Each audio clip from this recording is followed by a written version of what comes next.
سلام بچه. امروز اومدم با آموزش جیمیل ساختن یا همون ایمیل ساختن آموزش بدم براتون.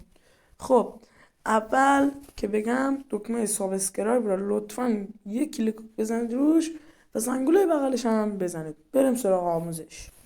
خب اول که وارد جیمیل که میشین، جیمیل رو میزنید، یعنی این برنامه رو میزنید که زدید، میرید اینا میزنید، دوباره اینا که زدین میان اینجا میزنید، اینا میزنید، اینا که زدین اینجا گوگل پلی، گوگل نمیشه. اینجا ازتون رمز یا اثر انگشت میخواد، اینا بزنید رمز میره، اینا بخونه اثر انگشت. من با اثر انگشت میزنم.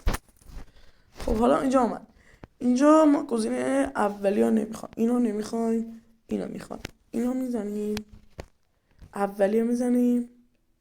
اینجا ازتون اسم و فامیلا میخواد، اینجا من اسمم میزنم. بله زدم. حالا اینجا ماه تولدم میخواد. بچه ها دقت کنید، اینجا برای قمریه، اینجا نگاه، روزا میزنید 18، تاریخ هم میزنید دسامبر، اینجا میزنید 1988.